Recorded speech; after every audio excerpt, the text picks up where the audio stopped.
Hello दोस्तों, मेरा नाम सीए वैभव गुप्ता है। मैं सीएफए लेवल 1 पास आउट हूँ और मैंने बहुत सारे एनआईएसएम सर्टिफिकेशंस पास किए हुए हैं, जिसमें कि एसआईएफ का एग्ज़ाम है, जो आपका 10A 10B इन्वेस्टमेंट एडवाइज़र है, रिसर्च एनालिस्ट है, म्यूचुअल फंड डिस्ट्रीब्यूटर है एंड बहुत सारे एग्जामिनेशन एनआईएसएम में टाइम टू टाइम होते रहते हैं, वो मैं पास आउट हूँ। आज मैं आपके सामने जो अभी म्यूचुअल फंड डिस्ट्रीब्यूटर के लिए सबसे बड़ी प्रॉब्लम है कि ये एस आई एफ का जो एग्ज़ाम है, एन का कॉमन डेरिवेटिव, उसको कैसे पास आउट किया जाए। अब इस एग्ज़ाम को इसीलिए इशू आ रहा है क्योंकि जो लोग का एज ज़्यादा है, उनको टू द पॉइंट स्टडीज़ का कोई मटेरियल मार्केट में अवेलेबल है नहीं। तो मेरा फोकस इस वीडियो में सिर्फ इतना है कि आपको टू द पॉइंट एजुकेट करूं और आपको कैसे एग्ज़ाम में एक्सेल करें आप लोग और पास आउट करें, इस पर फोकस करूं। तो मेरे खुद कंटेंट बनाया हुआ मेरा पर्सनल आपके लिए शॉर्ट कंटेंट है, जो मैं इस वीडियो में कवर करूँगा। नॉट ओनली ये, मैं आपको इस वीडियो में कुछ मॉक भी कवर करेंगे, जो मैं आपके साथ करूँगा, आपकी को समझ में आए, और उसी से रिलेटेड मॉक जो आप मेरे एक वेबसाइट पे आप इसको परचेज़ करोगे, तो जैसे ही आप वो मॉक कर लोगे, बहुत इंपॉर्टेंट मॉक्स होंगे वो, लाइक एग्ज़ाम लाइक सिनेरियो के मॉक्स होंगे। एक बार आपने कर लिया, उनके नीचे उनके एक्सप्लेनेशंस होंगे, तो आपका लगभग पास होने का चांसेस 100% हो जाएंगे। रेस्ट कम टू, आज हम जो टॉपिक कम शुरू कर रहे हैं वो करेंसी डेरिवेटिव है। हमारा जो अभी मैं कवर करने वाला हूँ वो नोट्स मेरे पर्सनलाइज नोट्स हैं, जो मैं आपके सामने ओपन कर रहा हूँ और उसी को हम कवर करेंगे। अब जैसा कि आप स्क्रीन पर देख पा रहे हैं, मैंने टॉपिक्स को काफ़ी शॉर्ट नोट्स में कन्वर्ट कर दिया। समझाऊंगा मैं आपको स्क्रीन पर। तो आप पहला जो हम लेके आए हैं, introduction to currency market. Currency market है क्या? आप जैसे स्क्रीन पे देख रहे होंगे कि शुरू से, जब करेंसी नहीं था, जब यानी एक दूसरे को देने के लिए रुपया नहीं था, या एक दूसरे को देने के लिए डॉलर नहीं था, या गोल्ड नहीं था, तो उसके पहले, करेंसी से पहले, इसको बार्टर सिस्टम की तरह यूज़ करते थे। यानी आपने मेरे को, जैसे मैं अपने यहाँ खेती कर रहा हूँ, मैंने गेहूँ निकाला, आपने सब्जी निकाला, मैंने गेहूँ दे दिया, आपने सब्जी, उसको बार्टर सिस्टम बोलते थे। उसके बाद जब इसमें तकलीफ आने लगी, किसी का गेहूँ कितने का होगा, वो कितने का होगा, तो इसका सॉल्यूशन दूर करने के लिए सिक्के चले। जैसे सोने के सिक्के हुए, चांदी के हुए, पीतल के हुए, एक्स वाई जेड, जब जिस राजा का जितना बड़ा राज्य, उसने वैसे सिक्के निकाले। उन सिक्कों का मूल्य पक्का होता था कि इस सिक्के का मूल्य इतना ही है, वो राजा इशू करते थे, तो उनको भी करेंसी के रूप में दिया गया। बट उनकी भी एक प्रॉब्लम थी। जैसे सोने का सिक्का निकला, अब सोने का सिक्का वहीं की वैल्यू पे नहीं रह सकता है। सोने की वैल्यू विद टाइम बढ़ी अगर सोने की वैल्यू विद टाइम अगर बढ़ी, तो इसके में प्रॉब्लम ये है कि जैसे ही वैल्यू बढ़ेगी तो सिक्के की वैल्यू भी ऊपर नीचे जा रही है। तो उसके साथ साथ जो आप सामान खरीदो, उसकी वैल्यू भी ऊपर नीचे जा रही है। बट करेंसी के साथ ये प्रॉब्लम नहीं है। करेंसी मतलब रुपया, डॉलर। अब इसमें एक करेंसी, जैसे इंडिया में 10 रुपये हमेशा 10 ही रुपये रहने वाला है, उसमें से सामान हर साल शायद कम होता जाए, उसको हम लोग बोलते हैं करेंसी की वैल्यू गिर रही है इन्फ्लेशन की वजह से। और वहीं आप डॉलर की करेंसी देखो, इंडिया में अगर कोई रखता है, उसकी वैल्यू बढ़ रही है। तो इसीलिए इसका रोल आ जाता है काफ़ी फाइनेंशियल मार्केट में, करेंसी मार्केट को समझने के लिए, कि कोई रुपया क्या कर रहा है, डॉलर क्या कर रहा है, ये सब समझने के लिए। तो अभी आप स्क्रीन पे देख रहे हो, जैसे मेजर करेंसीज हैं हमारी, डॉलर है, पाउंड है, यूरो है, येन है, ये सारी पॉपुलर करेंसीज हैं। अब इसमें बहुत चीज़ें चलती हैं। तो जैसे कि मैं अब आगे बढ़ता हूँ, मैं आपको करेंसीज के बारे में बताता हूँ। यहाँ तक बहुत जनरल था, यहाँ से आगे आप देखोगे थोड़ा फोकस करना पड़ेगा। अब हम जिस टॉपिक को कवर कर रहे हैं वो है बेस और कोटेड करेंसी। तो आप बड़े कोई भी दो करेंसी होंगी, उनको आपस में लिखेंगे, तो यहाँ पे जैसे मैंने लिखा है यूएसडी और आईएनआर, यानी डॉलर और रुपए। तो जब भी आपके करिकुलम में ऐसा आएगा यूएसडी आईएनआर, आप समझ जाइएगा कि ये तो बेस करेंसी है। यानी जो पहले आएगी वो बेस करेंसी, जो बाद में आएगी वो कोटेड करेंसी। अब मैं इसका एग्जांपल देता हूँ आपको। तो ये 87 क्या है? ये कोटेड रुपया है। जब हम रुपया डॉलर की बात करते हैं, तो 87 क्या है? ये रुपए है अगेंस्ट डॉलर। तो कन्फ्यूजन ये होता है हमेशा कि ये बाद में लिखी है, बट याद रखिएगा ये बेस करेंसी है, और जिसकी भी वैल्यू बता रही है वो कोटेड करेंसी है। तो ये बहुत इंपॉर्टेंट टर्म है, पूरे करेंसी में यही चलने वाला है। तो ये काफ़ी इंपॉर्टेंट है, इसको दिमाग में डाल लीजिए, बहुत काम आने वाला है। अब जैसे कि आप एग्जाम्पल में देख पा रहे हैं, ये आपको दिख रहा है direct indirect course cross currency. तो अभी मैंने सिर्फ आपको ये बताया ये दोनों कि जो यूरो है वो बेस करेंसी है और जो यूएसडी है वो कोटेड करेंसी है। बाकी आप देखिए 1.1 लिखा हुआ है, तो ये 1.1 क्या है, ये बता रहा है कि ये जो बोल रहे हैं ये डॉलर है और ये पर एक यूरो के बराबर कितना डॉलर है। तो जो आप स्क्रीन पे देख रहे हैं यूरो डॉलर इक्वल्स टू 1.1, तो 1.1 है, ये क्या कोट कर रहा है, डॉलर। किसके अगेंस्ट कर रहा है, यूरो। तो यूरो हो गई बेस और डॉलर हो गया कोटेड करेंसी। अब इसमें कुछ फॉर्मूलेज आते हैं क्रॉस करेंसी में, वो हम बाद में कवर करेंगे, नहीं तो कंफ्यूज हो जाएंगे। तो अभी हम क्रॉस करेंसी कवर नहीं कर रहे। आज की क्लास टोटल एक बेस बनाने की होगी, नेक्स्ट क्लास में हम लोग इसको फॉर्मूलेज पर आएंगे, तो ईजी होगा जो सबके लिए। तो अब इकोनॉमिक फैक्टर्स पे आते हैं जो इफेक्ट करते हैं करेंसी मार्केट को। आप इकोनॉमिक फैक्टर्स में देखिए inflation, interest rate, monetary policy, political stability affect exchange rate. किसी भी करेंसी के लिए सबसे इम्पोर्टेंट पार्ट क्या है, इन्फ्लेशन। कोई भी करेंसी जब चलती है वो सिर्फ एक टर्म से चलती है, इन्फ्लेशन। उसके अलावा बहुत टर्म्स होते हैं, इम्पोर्ट एक्सपोर्ट, बट सब कुछ आके इन्फ्लेशन पे आके रुक जाता है। मैं कैसे बताता हूँ, करेंसी की रनिंग जब करेंसी चलती है दो प्रकार से, एक फंडामेंटल पे चलती है, एक शॉर्ट टर्म पे चलती है। तो मैं एग्जांपल देता हूँ आपको फंडामेंटल का। जैसे रुपए अभी 87 रुपीज़ है पर डॉलर। अब इंडिया में लोग बोलते हैं कि महंगाई मान लो 10% होने वाली है और यूएस में महंगाई होने वाली है 5%। तो इसका मतलब क्या है, इंटरेस्ट रेट क्या फ़र्क डालता है करेंसी पे। इसका मतलब है इंडिया में कोई चीज़ जो 100 रुपये की थी वो एक साल बाद 110 की हो जाएगी, जो यूएस में थी वो 100 की 105 में हो जाएगी।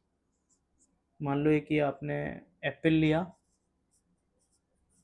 1 किलो एप्पल 110 का हुआ इंडिया में, यहाँ 105 का होगा। अब यहाँ एग्जाम्पल के लिए मैं आपको 100 हटा के $1 लिख दूंगा जिससे इजी हो जाए। अभी जैसे मान लो 100 है, यहाँ पे हम मान सकते हैं 100 चल रहा है, इजी के लिए 87 प्राइस है, मैं समझाने के लिए 100 ले रहा हूँ। तो मान लो स्टार्टिंग ऑफ ईयर में यानी 1 जन में ये प्राइसिंग है, ये $1 है, एप्पल यहाँ पे 100 रुपये का है। अब ये हो जाएगा $1.05 और आपके हो गया 110, देख रहे हैं ये 110 105।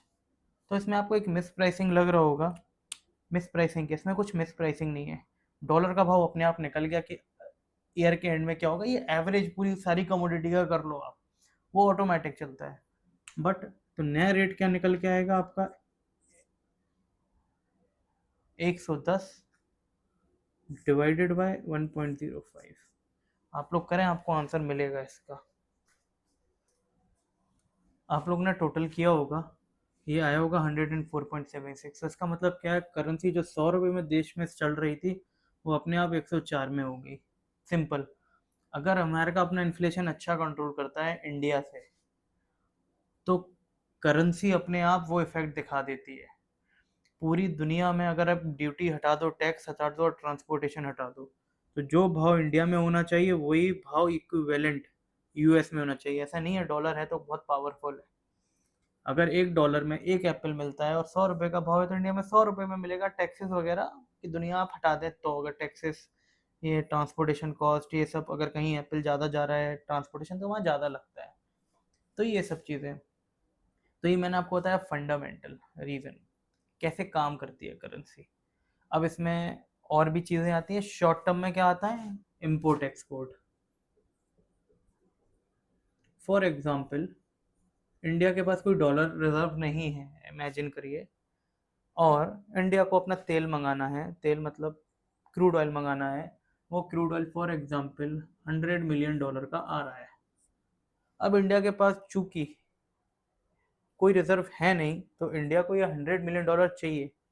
अब इंडिया $100 मिलियन जब लेने जाएगा मार्केट में, तब ये प्राइसिंग तय नहीं होगी।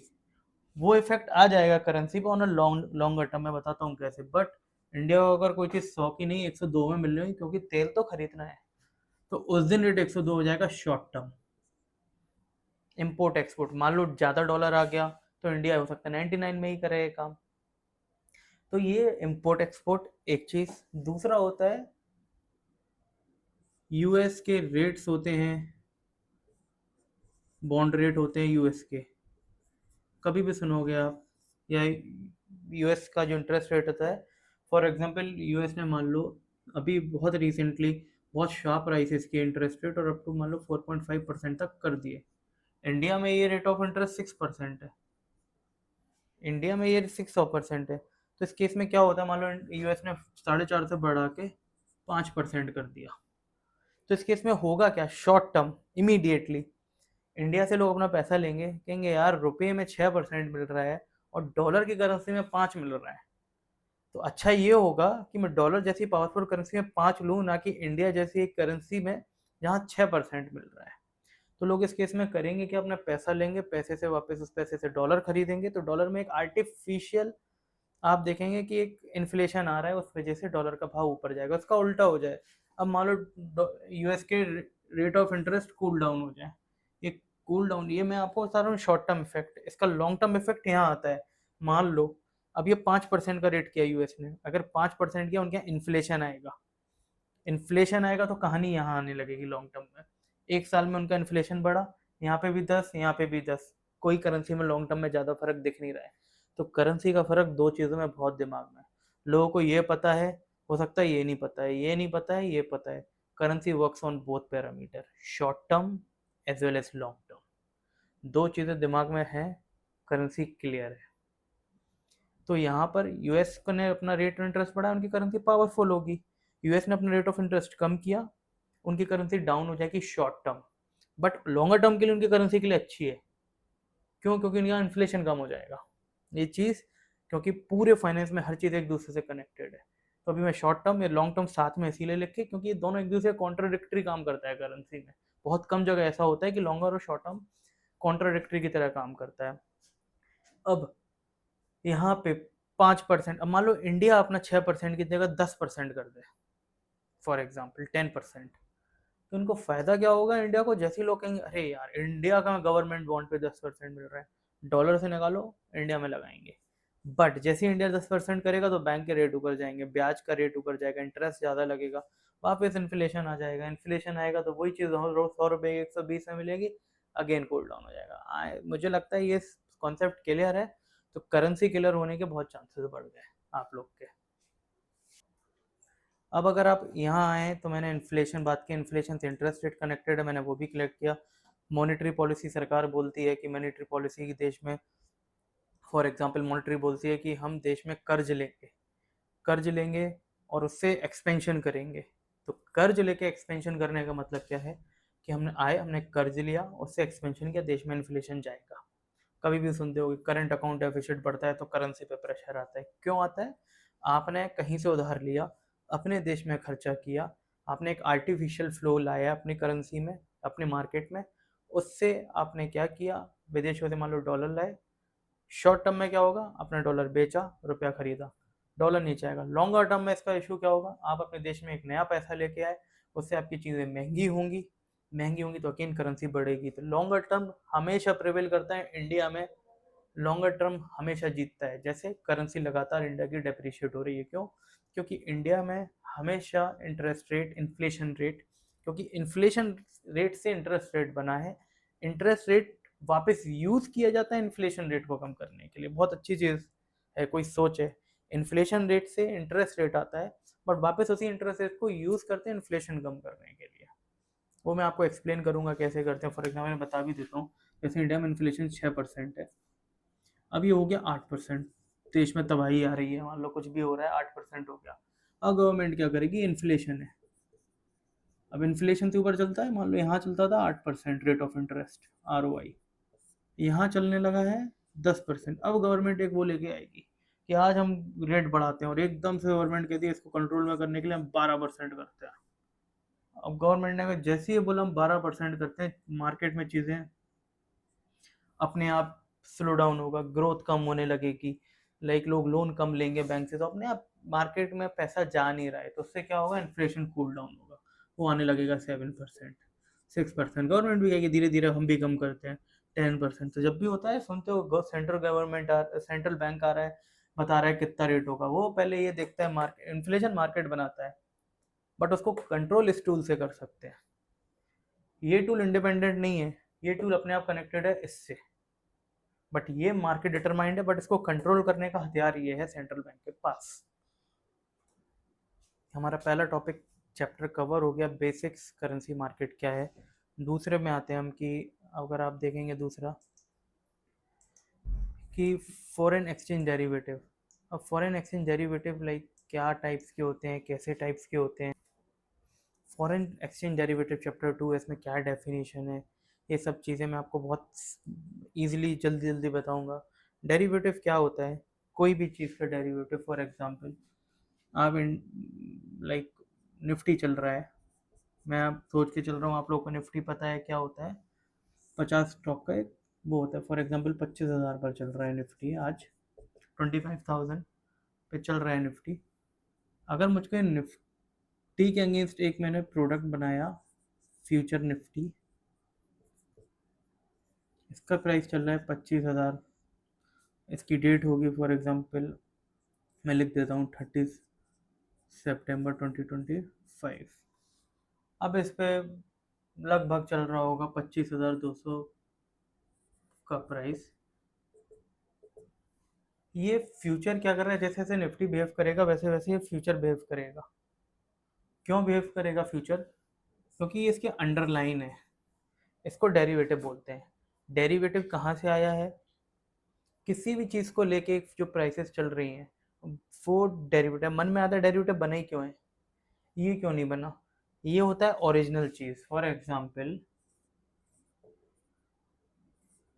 मुझे एप्पल चाहिए, मैं अपने एग्जांपल में एप्पल यूज़ करूँगा, तो ओरिजिनल एप्पल चाहिए घर पर रखने के लिए। या गोल्ड लेते हैं एग्जांपल, गोल्ड से अच्छा समझ में आएगा।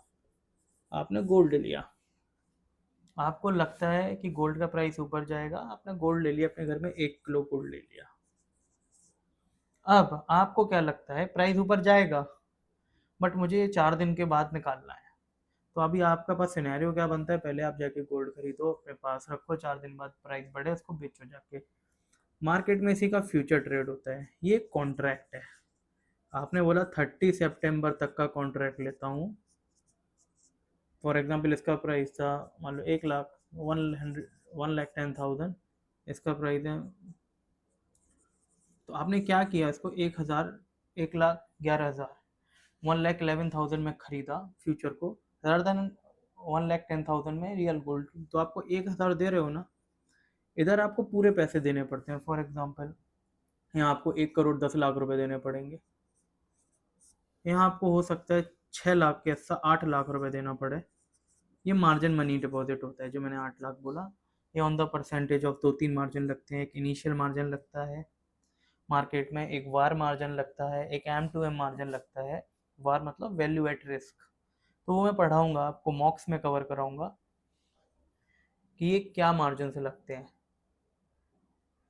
तो आप जो नेक्स्ट टॉपिक देख रहे हो वो है exchange traded derivative and over the counter,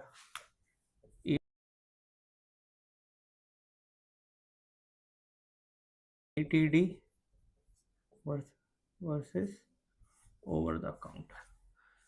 तो ये बहुत सिंपल है, मैं आपको इसको समझाता हूँ कि होते क्या है। एक्सचेंज डेरिवेटिव होते हैं जो, वो सिंपल डेरिवेटिव, वो कौन से डेरिवेटिव हैं एक्सचेंज ट्रेडेड, जो स्टॉक एक्सचेंज पे ट्रेड होते हैं। अब कोई भी चीज़ अगर स्टॉक एक्सचेंज पे ट्रेड होगी तो वो स्टैंडर्ड होगी। स्टैंडर्ड मतलब मन की नहीं होगी। जैसे मेरे का किसका लॉस साइज होगा, जैसे मेरे को गोल्ड लेने जाना है, गोल्ड का डेरिवेटिव है, तो ऐसा नहीं होगा कि मेरे को 73 ग्राम लेना है, प्रॉपर स्ट्रक्चर्ड होगा, लाइक 10 ग्राम, 100 ग्राम, 1 किलो, ये स्टैंडर्ड होता है। आपको लेना है, आपको इन स्टैंडर्ड साइड, बोलेगा 11 ग्राम नहीं है, एक्सचेंज है, स्टैंडर्ड करना पड़ता है, तभी वॉल्यूम आता है। वॉल्यूम मतलब बहुत लोग तभी उस चीज़ को खरीदेंगे और बेचेंगे। तो ये होता है पहला चीज़ स्टॉक एक्सचेंज के ऊपर। एक्सचेंज ट्रेडेड, इनको बोला क्या जाता है, फ्यूचर। एंड एक होता है ऑप्शन, अगर आपने सुना हो। तो मैं इधर नहीं जाऊंगा, ये होते क्या है अभी इनिशियल फेज में। ये दो प्रकार के होते हैं, मैं बस इसको बहुत आराम से समझाऊंगा जल्दी। फ्यूचर क्या है, बाय या सेल, जो मैंने आपको पहले बताया था। दो प्रकार के कॉन्ट्रैक्ट होंगे फ्यूचर में। जैसे गोल्ड में, मैं गया गोल्ड, मैंने 10 ग्राम का कॉन्ट्रैक्ट लिया, एक बायर का कॉन्ट्रैक्ट लेगा बाय करने के लिए। अगर मेरे को लगता है गोल्ड बेयरिश है यानी नीचे जाएगा, तो मैं सेल का कॉन्ट्रैक्ट ले लूंगा। तो ये मैं फ्यूचर के थ्रू कर सकता हूँ, एक्सचेंज ट्रेडेड। अब मैं ऑप्शन पे आता हूँ। अब जाकर जैसे मान लो मैंने 1 लाख पे गोल्ड परचेज किया था। अब मेरे को यहाँ एक रिस्क दिख रहा है, आपको दिख रहा है फ्यूचर में, कि अगर गोल्ड 90,000 आ गया, 80,000 आ गया, 70,000 आ गया, तो मुझे लॉस होंगे 30,000, 20,000, 10,000। अब इस चीज़ को बचने के लिए एक ऑप्शन मार्केट बना है। इसमें ऑप्शन में होता है कॉल, पुट। अब मुझे डर लगता है, फॉर एग्जांपल मेरे को लगता है गोल्ड ऊपर जाएगा, बट मुझे इस बात का डर है कि गोल्ड नीचे जाए तो मेरे को कुछ ज़्यादा लॉसेस चाहिए नहीं है। तो मार्केट में कॉल आता है। कॉल मतलब, मैं आपको सिंपल ऐसे बताऊंगा बायर के पॉइंट ऑफ व्यू से। कॉल एक ऑप्शन प्रीमियम जैसे अपन इंश्योरेंस लेने जाते हैं ना, हम इंश्योरेंस में क्या बोलते हैं, आपको इंश्योरेंस से समझ में आएगा ऑप्शन होता क्या है। हम इंश्योरेंस लेने जाते हैं, हम अपनी 10 लाख की कार लेके जाते हैं, 15 लाख की कार लेके जाते हैं, और इंश्योरेंस कंपनी से बोलते हैं कि मेरे को 10 लाख का इंश्योरेंस कर दो। तो बदले में वो हमसे क्या चार्ज करता है, प्रीमियम। यानी अगर हमारी गाड़ी को कुछ हो 10 लाख देगा, मांगता क्या है, 10,000, 5,000, छोटा मनी। तो वो कर क्या रहा है, आपसे एक प्रीमियम चार्ज कर रहा है। किस लिए, अगर आपको लॉस हो गया तो आपको ज़्यादा पैसा दे देगा। लॉस नहीं होते, पैसा गया तो आपने अपने आप को रिस्क हेज कर लिया। सेम आप हेल्थ में करते हो, सेम आप लाइफ में करते हो, ऐसे ही। अब हम वापस डेरिवेटिव पे आते हैं। कॉल में भी हम लोग प्रीमियम पे करते हैं, पुट में भी प्रीमियम पे करते हैं अगर हम बायर हैं।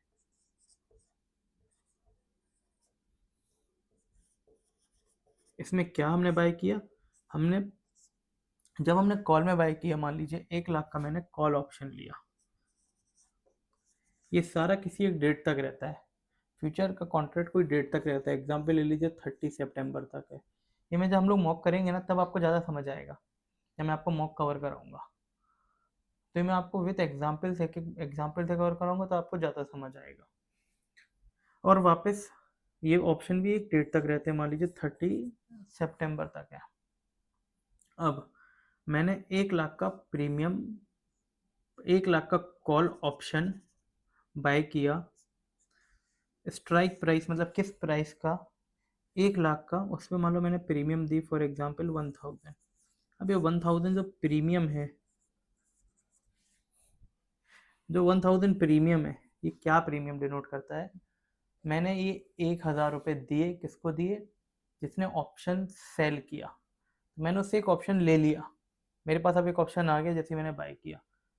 अगर प्राइस 1 लाख के ऊपर जाएगा जितना भी, वो मुझे पैसा देगा। इसी बात का मैंने 1,000 प्रीमियम भरा, जो मैं इंश्योरेंस में भरता था।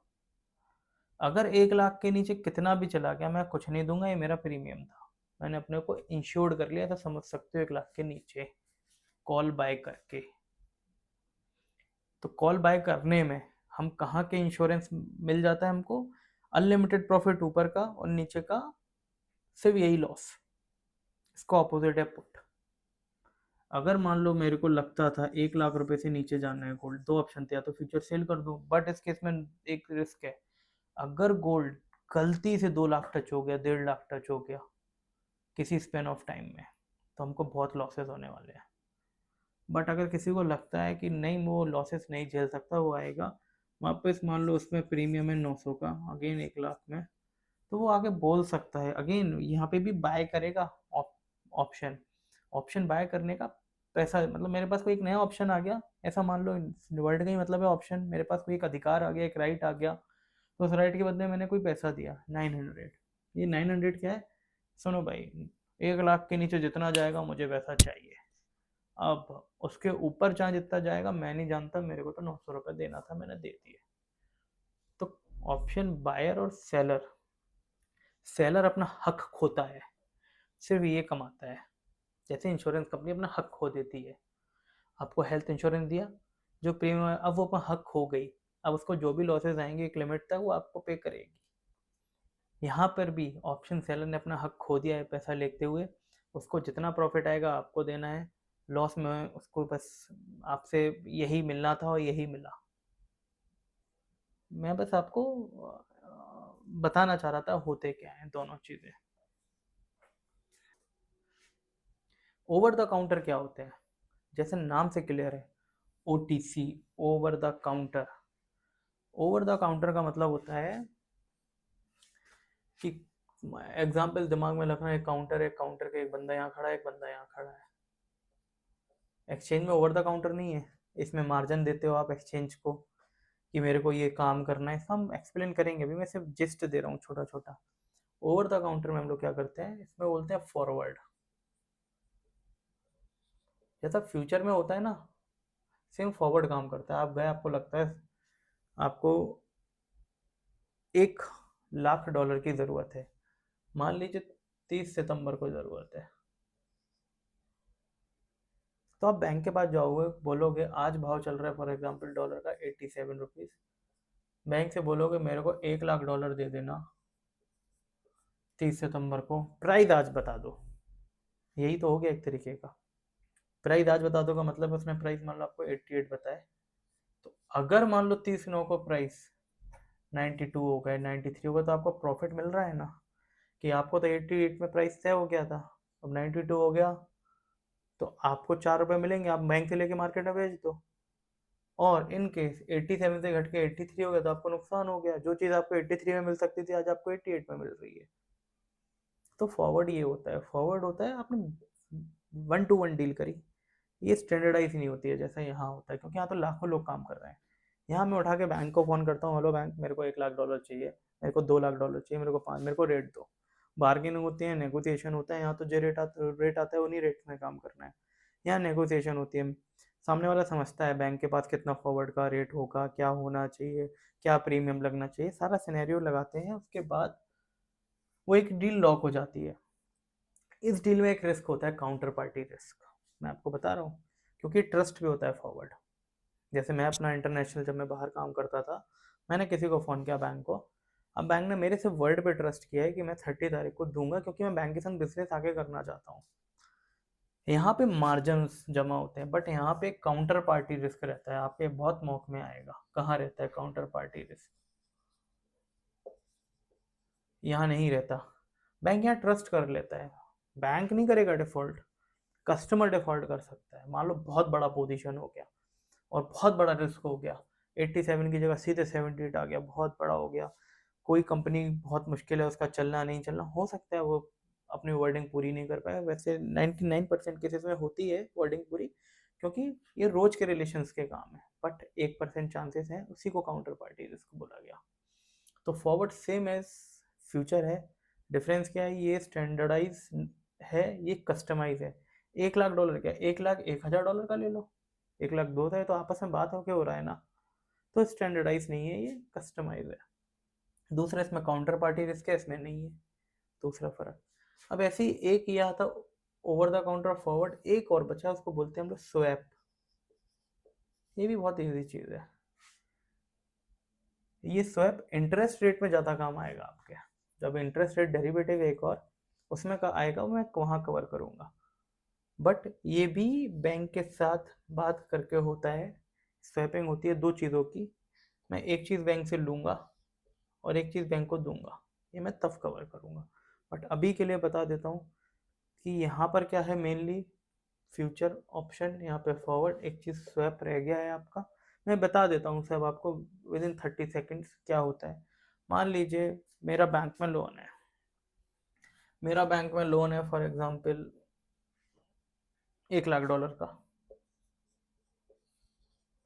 ये at the rate fix interest rate है, मान लीजिए 6% का, $1 लाख। मैं डॉलर इसीलिए यूज़ कर रहा हूँ, करेंसी में काम कर रहे हैं हम लोग। अब मैं बैंक के पास गया, मान लीजिए बाजार में फ्लोटिंग रेट उस समय चल रहा है 6.5%। अब मुझे क्या लगता है, मैं अभी कम दे रहा हूँ, आप देख रहे हो लोन 6%, बट अब मुझे क्या लगता है आगे चल के ये रेट कम होके 5% आने वाला है। अब मैं बेटर डाउट में हूँ, अगर ये 5% आ गया मुझे 6 देना पड़ेगा। तो मैं बैंक के साथ क्या करूँगा, स्वैपिंग करूँगा। स्वैपिंग क्या करूँगा, ऐसे ही दो दूसरा व्यू का भी कस्टमर होगा जो फ्लोटिंग पे बैठा होगा।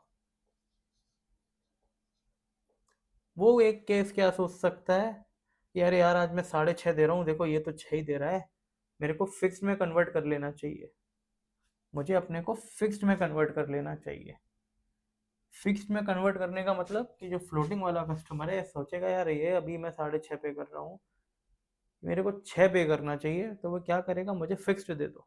मुझे अभी के अभी फ़ायदा दिख रहा है कि थोड़ा बहुत फिक्स्ड में हो सकता है मेरे को डिस्काउंट मिल जाए, तो बैंक में बात करेगा। तो बैंक क्या करता है, एक बंदा यहाँ खड़ा है, एक बंदा यहाँ खड़ा है, इसके पास क्या है, फिक्स्ड है, इसको चाहिए फ्लोटिंग है रेट। एक बंदा यहाँ खड़ा, उसके पास फ्लोटिंग है, इसको चाहिए क्या, फिक्स्ड। जो चाहिए उसको हम सितारा लगा देते, जो नहीं चाहिए उसको हम क्वेश्चन मार्क लगा देते। जो है, जो चाहिए, अब बैंक स्वैप कराएगा, कहेगा भाई तेरे को फिक्स चाहिए, यहाँ बीच में बैंक आ जाएगा। बैंक कहेगा मुझे तुम फिक्स्ड दे दो, तुम्हारे पास फिक्स्ड है तो मेरे पास आ गया फिक्स्ड। अब इसको बोलेगा तुमको क्या चाहिए था, फिक्स चाहिए था, तुम मेरे से ले लो फिक्स्ड रेट। ये रेट होंगे, मान लो बैंक ने इसको फिक्स्ड, इसके पास फिक्स था 6% का, इसका 6 आया, बैंक ने इसको टांग दिया आगे 6.5% पे, ये 6 का आया था, ये 6% वाला था। अब इसको चाहिए फ्लोटिंग था, तो इसके पास फ्लोटिंग था, तो ये ऐसे ही आएगा फ्लोटिंग का, तो रेट हमेशा फ्लोटिंग होता है, ये फ्लोटिंग अपने आप चला जाएगा। बैंक को इस ट्रांजेक्शन में फ़ायदा क्या हुआ, 6% का बैंक ने लेके 6.5 में आगे कर दिया, 0.5% बैंक ने कमा लिया। ये pure transaction over the counter होता है, जैसा नेचर है। तो मेरे हिसाब से स्वैपिंग रट जाना चाहिए, फॉरवर्ड रट जाना चाहिए, जो मैंने स्टोरीज बताई। उसके बाद होता क्या, बहुत इंपॉर्टेंट टॉपिक है। अब आप देखो, हम लोग ने सारे कवर कर लिए, अब हम लोग वन बाय वन एक एक टॉपिक पे आएंगे। फ्यूचर क्या है, पूरा फ्यूचर को अच्छे से करेंगे 10-15 मिनट तक। फिर आपके साथ करेंगे फ्यूचर के साथ कि ऑप्शन क्या है, स्वैप क्या है, ये सारी चीज़ें हम वन बाय वन डिस्कशन करेंगे। तो हम आते हैं फ्यूचर्स पे। जिस हिसाब से मैं देख रहा हूँ कि फ्यूचर ऑप्शंस, इसको सबको एक साथ कवर करना ज़्यादा बेनिफिशियल है आपके लिए, तो मैं फ्यूचर या ऑप्शंस जो भी चीज़ें हैं उनको नेक्स्ट मैं कवर करूँगा वीडियो में, और वन बाय वन सबको साइमल्टेनियसली समझाऊंगा, जिससे दोनों के बीच में डिफरेंसेस भी अच्छे से कवर अप होंगे। Thank you for today class and for tomorrow, और for next video you can play it, या नेक्स्ट वीडियो आप देख सकते हो इसके बाद जिसको देखना है, बट इसको एक गैप के बाद देखना तो ज़्यादा अच्छा रहेगा, इतना एब्जॉर्ब होने दीजिए।